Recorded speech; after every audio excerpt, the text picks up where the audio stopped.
Buenos días, soy Nacho Esteban y en esta presentación voy a abordar una serie de gestos homófobos del área anglo-mediterránea y por qué pueden resultarnos interesantes desde la lingüística. Para quienes no estuvisteis en el primer Maricornes en mi ponencia, voy a hacer un pequeño remember.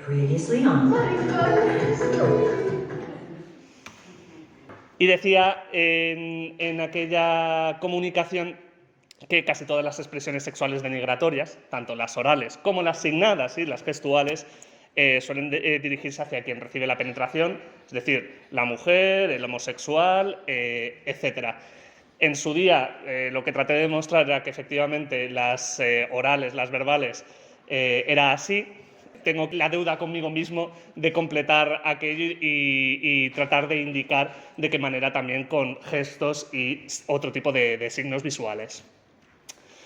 La mayoría de las investigaciones que relacionan gestualidad y sexualidad lo que se han enfocado es en tratar de atribuir una serie de gestos característicos en función de la orientación sexual, como es el mito de la muñeca floja o el dedo meñique, que tiene atribuidos una serie de significados negativos de infantilidad, debilidad, afeminamiento en múltiples culturas europeas, occidentales y también asiáticas.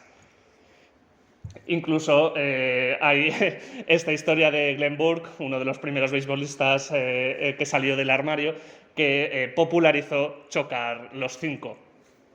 El explorador Richard Barton decía que había una serie de códigos secretos que, igual que podemos identificar a las personas homo bisexuales por ciertos gestos que hacen, ellas mismas se pueden identificar entre ellas como si fuera una especie de código secreto. Y estos son algunos de los gestos que analizaremos y que, hasta donde yo sé, realmente no se han utilizado para identificarse entre ellas, sino precisamente como una forma de insulto o de ataque.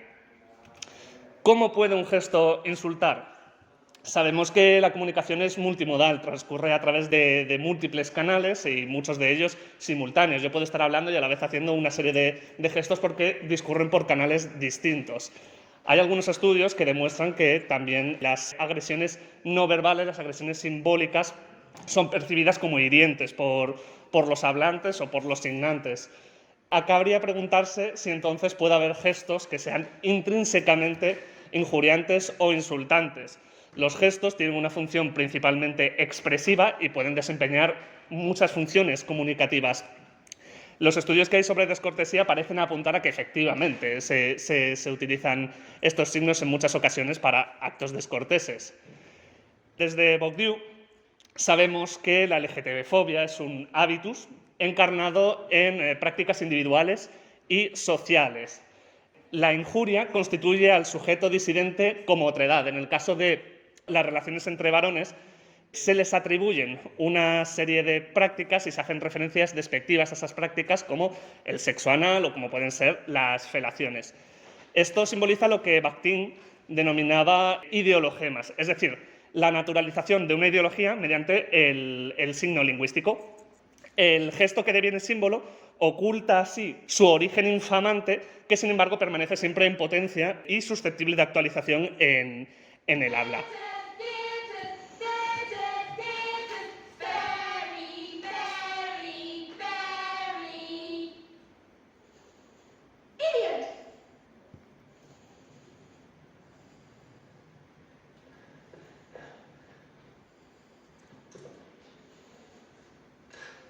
What does this mean? It's a gesture of contempt. A cyclist did this to me as I was crossing the road. I decided then and there to kill myself. Are you going to the Palladium this evening? But what's the logical structure of this gesture? It doesn't have one. That means I spent most of my life groping down a blind alley. Isn't it rather an overreaction to kill yourself because somebody gives you a visa? Philosophy hunts for the essence of meaning. There's no such thing. There's no such thing. Just the way we do things in everyday life. Things like that. The college porter knows that. So what are you planning to do for the rest of your life? Well, I should start by committing suicide. Champagne before you go. Do you know, I'd love a cup of tea. En este fragmento, un Wittgenstein ficticio se preguntaba cuál es la estructura lógica, cuál es el significado de este gesto típico de las islas británicas. Lo que posteriormente a él se ha teorizado es que en realidad el lenguaje siempre opera en el hueco, en la ausencia. La lengua siempre es un símbolo de lo que no está presente. Estamos representando mediante palabras precisamente lo que en ese momento no está o lo que puede estar en nuestras cabezas o lo que ni siquiera existe todavía. Entonces, ese acto puede verbalizarse de cualquier manera que se nos ocurra y en este caso se verbalizaría como que te den por culo o que te den por el culo, que es una expresión que ha ido convencionalizándose e incluso simplificándose en ese que te den, donde perdemos qué me dan o por dónde me dan, y que se puede a su vez traducir otra vez a algo visual, como puede ser este gesto, o incluso el gesto podría traducirse en este emoji que nunca vais a ver, porque el emoji siempre es con la palma hacia afuera, precisamente porque es insultante tal cual. En un estudio clásico de Ekman y Friesen distinguían estos tipos de gestos. Nos van a interesar ahora mismo los emblemas, que son actos no verbales utilizados en sustitución o refuerzo de mensajes convencionalizados, es decir, tienen una traducción verbal directa. Son conocidos por todos los miembros de un determinado grupo de social, los españoles, los estudiantes de arquitectura, lo que sea, y se usan de forma consciente. En Occidente, además, suelen realizarse mediante el rostro o las manos. Hay un estudio muy importante de Desmond Morris y sus colaboradores sobre 20 emblemas de Europa occidental y meridional y el norte de África. Lo que descubren, a través de unas encuestas muy extensas a miles de hablantes, es que el significado de los gestos cambia según la región y a veces incluso la persona, lo que puede llevar a una serie de malentendidos. Algunos son tan ofensivos que en determinadas regiones están incluso prohibidos por ley. De estos 20 emblemas, a mí me llamó la atención que 15 de ellos, todos ubicados en el área anglo-mediterránea, tienen al menos una interpretación convencionalizada basada en el machismo y la homofobia. ¿Qué quiero decir con convencionalizada? Que todos los miembros del grupo social interpretaban correctamente que efectivamente había un significado asociado a machismo o a homofobia. Y ahí os pongo otro estudio que está pendiente de publicar, en el que complemento esto precisamente con un análisis de usos idiosincrásicos en vez de convencionalizados homófobos. Cómo determinados gestos pueden utilizarse de forma puntual, comunicativamente, en su contexto, para expresar lo mismo, machismo u homofobia. Estos son los 20 gestos, los iremos viendo, así que no hace falta que los memoricéis. Estos dos los eliminé porque absolutamente ninguna de las múltiples interpretaciones que se les daban tenía que ver con el machismo ni la homofobia. Y estos tres, bueno, se pueden poner en duda. Entonces nos quedarían 15 porque he descartado 5. Los he dividido en 4 bloques. El primero serían los emblemas de masculinidad, en los que la exhibición de la masculinidad se utiliza como una suerte de amenaza. Por tanto, la falta de masculinidad es utilizada como un insulto. Como complemento evidente, hay emblemas de afeminamiento, en los que decir que alguien es afeminado, insinuarlo mediante una serie de gestos que, como digo, están convencionalizados, actúa en demérito de esa persona, especialmente si es un varón. Por tanto, siempre tiene unas connotaciones más o menos crípticas de homosexualidad, como una injuria. El tercer grupo serían los que ya se llaman desde hace tiempo los emblemas fálicos, aquellos en los que hay una especie de simbolización del falo, del pene, que se utiliza de forma amenazante, con esta idea de la penetrabilidad, de yo exhibo mi hombrilla, yo te penetro a ti. El más conocido sería el que tenéis, el segundo, el número 7, es este gesto que muchas personas conocemos, es hacer la puñeta, que en un principio nos dice Morris que no tiene relación con la homosexualidad. Sin embargo, esto es un poco relativo, porque vemos que su traducción verbal directa, las expresiones verbales de las que se acompaña, suelen referirse de alguna forma a la penetración, que te den, que te follen, que te jodan, o esta forma tan simpática en francés, bâcher les grecs, que es ir a casa de las griegas. Una variante sería el famoso middle finger, la peseta, un gesto que es prácticamente internacional. Ya en el teatro griego lo asociaban con la pasividad, el catapigón, Y en otras culturas, por ejemplo, en algunas culturas árabes es equivalente al pulgar arriba, o como hemos visto con Wittgenstein, a el símbolo en V con la palma hacia adentro, que se acompañan de expresiones muy similares a las que hemos visto. Fuck you, que te jodan, up yours, que te den por culo. Y el último grupo serían los emblemas anales y vaginales, los que representan algún tipo de orificio. Nos decía Preciado en Terror Anal que la vagina no procreadora es básicamente un ano. La analidad siempre está asociada a matices negativos, hasta cagarse de miedo, se asocia también a la cobardía, por supuesto a la homosexualidad. Y en general el orificio, la penetrabilidad, siempre tiene unas connotaciones más bien negativas. Una de las principales diferencias entre hombres y mujeres es que el hombre no tiene ano o tiene un ano únicamente excretor, por ahí no entra nada. Por eso mismo los homosexuales se asimilan a las mujeres y por eso mismo puede utilizarse como insulto esa penetrabilidad.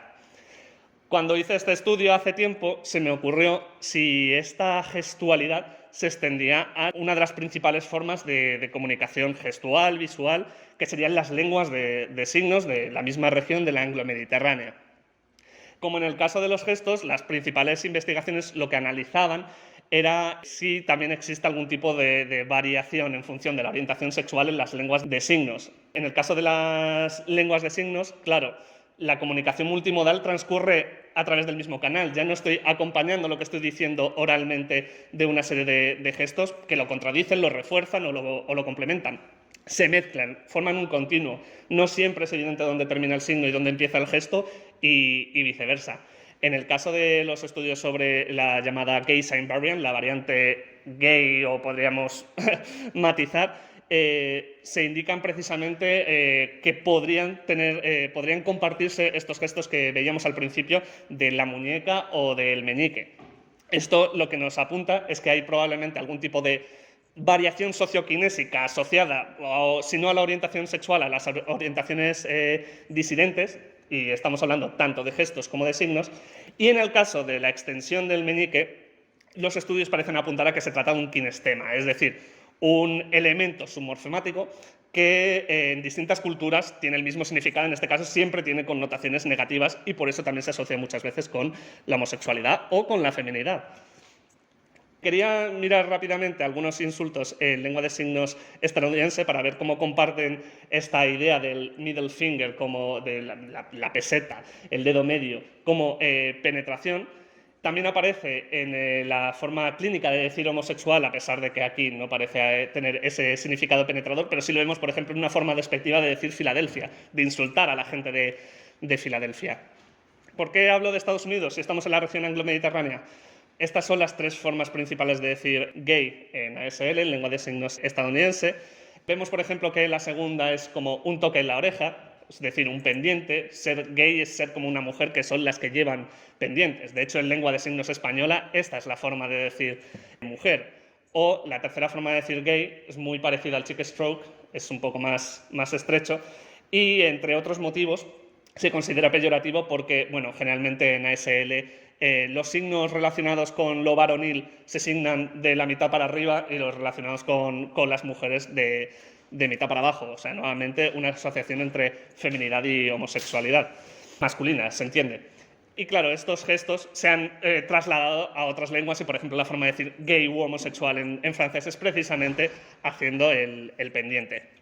Si nos fijamos en la lengua de signos española, a pesar de que en que te den lo que se verbaliza es precisamente que te den, vemos que vuelve esta idea de por dónde te tienen que dar y cómo te tienen que dar. Está siempre en germen. O la forma para hacer el marica, que se parecía a uno de los muchos gestos que podemos haber visto antes, si os habéis fijado, el chick screw, es muy parecido a cómo se signa presumido, lo tenéis ahí al final a la derecha, pero acompañado de un meñique y bueno, una gestualidad facial.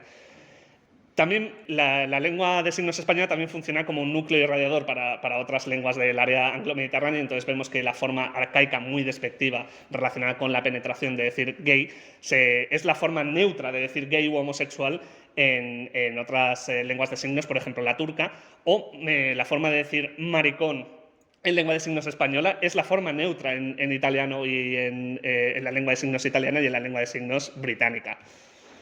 Para terminar, ¿qué puedo concluir de todo lo que hemos estado viendo? Pues sería en esta pequeña frase, esta gestualidad, tanto en gestos como en lengua de signos, lo que hacen es performar la ideología de género. Vemos que poseer un falo se asocia con la virilidad y, por tanto, carecer de él es un insulto. Hay una asociación, una identificación biunívoca entre afeminamiento y homosexualidad, lo cual tiene mucha relación con dos rasgos típicos de la masculinidad tradicional, arquetípica, como son la feminofobia y la anofobia, y sus correlatos cuando hablamos de hombres homosexuales, que son la plumofobia y la pasivofobia. Hablábamos antes del terror anal, la penetrabilidad siempre se asocia con algo negativo. Ese que te den siempre vuelve al final a que te den por el culo de alguna forma, cuando queremos enfatizar, cuando se convierte en un gesto, cuando lo trasladamos. Nunca se llega a perder ese origen infamante, a pesar de que normalmente tendamos a abreviarlo. Vemos que este tipo de ideologemas se comparten también en las lenguas de signos. No sé si es porque se trata de calcos del gesto o porque se trata de kinestemas. Esos gestos se asocian a una serie de significados negativos y, por tanto, pertenecen todo a una misma sociokinésica, como decía antes. Y ya para terminar, ¿qué limitaciones tiene esta investigación? Creo que las más evidentes son que no todos los gestos significan lo mismo para todas las personas, en todas las épocas, en todos los lugares, en todas las situaciones. Si vemos históricamente, puede haber casos de reapropiación. No sé hasta qué punto es posible librarse de ese origen infamante original que, como hemos visto, va resurgiendo una y otra vez a pesar de que ya queda blanqueado ese que te den o este gesto, y sin embargo de vez en cuando vemos nuevas instancias donde aparece ese significado pasivofóbico o anofóbico original. También hay la posibilidad de usos singulares de los gestos, usar gestos para funciones distintas de las que hemos dicho o con significados distintos, o inventar nuevos gestos para los mismos significados. Tendréis todo esto colgado.